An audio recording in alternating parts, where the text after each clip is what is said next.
Today I'll teach you 3 simple steps to become an All-American lacrosse player this season. If you just follow these 3 tips, your chances of becoming an All-American will skyrocket. These 3 tips are meant for when you're playing in your season rather than the off-season. Out of all of them, the third one is the most valuable thing you can do. Let's get into it. Step 1. Getting reps after practice. During the season, your coaches will work you to the ground. At the end of every practice, it'll feel like your body will collapse. But if you want to become an All-American, you have to push through that feeling and stay on the field. Every single player in the country is practicing the same amount with their team. So if that's all you're doing, how can you expect to get ahead?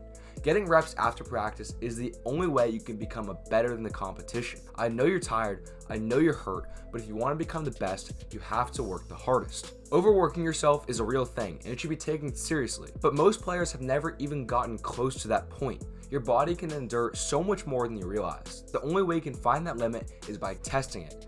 Another thing most players forget is they can artificially increase their limits. Getting good sleep, stretching, and eating healthy are all things you can do to work harder every day with less injuries. So this season, take care of yourself and work hard after practice. You might be wondering then, what drills should you be doing after practice? That's where the G League Blueprint can help you out. It's a weekly training plan that has drills for in-season and for the off-season. The G League Blueprint gives you the exact schedule and drills to follow when you're in season to dominate. Start training today at the link in the description. Step 2. Watch film. You're working hard after practice and starting to progress as a player, but something's missing. Even though your stick skills have improved and you're more athletic, you keep making the same mistakes. If this sounds like you, it's time to start watching film. I've seen so many talented players fail because they never work on their lacrosse IQ. To become an All-American, you have to be not just athletic, but also smart. That's where watching film comes in. There's 2 ways to watch film. You can watch yourself or you can watch others. To become an All-American, you should be doing both. The first thing you should do is open your game film and find all of your mistakes. Watching your mistakes lets you easily find the weakest parts of your game. Try to diagnose what you did wrong and what you can change the next time you're in the same situation.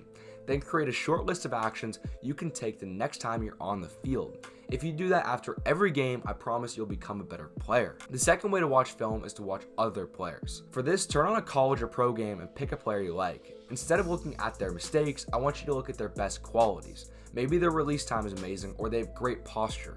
Whatever it is, find something they do well. Write that action down and try to replicate it the next time you play. This simple 2-step process lets you change your mistakes and adopt the skills of the best players in the world. If you make this a weekly habit, your chances of becoming an All-American will skyrocket. If you want more advice on watching film, the G League Blueprint has film homework to boost your lacrosse IQ every single day. 3. Lifting in season. If you want to become an All-American, lifting in season will be your secret weapon. If you've never been exposed to this, lifting in season might seem like a crazy thing to do. You're tired from practices and want to stay fresh for games, so why would you lift? The first thing I want you to realize is that practically every college team in the country lifts in season. So if every D1 team is doing it, there's a good reason behind it. The first is injury prevention. In season, your body is going through the same motions and working the same muscles every single day. That's a recipe for overuse and injury. When you don't stimulate your muscles in other ways, they deteriorate and weaken.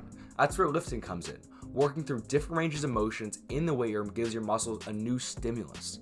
That is key for staying loose and preventing injuries. The second is maintaining strength. You spend the entire offseason working hard in the weight room. That's great, but a lot of the progress fades if you don't touch a weight during the season.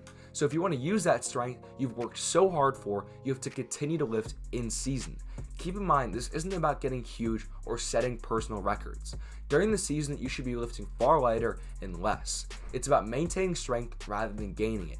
Once you see it that way, it becomes much less scary. Most teams will lift 2 to 3 times a week in season, and the volume will be significantly lower than the off season. During those lifts, they're lifting like an athlete rather than a bodybuilder. If you need some help with lacrosse-specific lifts, a free lacrosse lifting plan will be in the description for you. Becoming an All-American won't be easy, but nothing worthwhile is. So if you're serious about it, follow these steps in the 2025 season, and I promise you'll see results. Thank you so much for watching.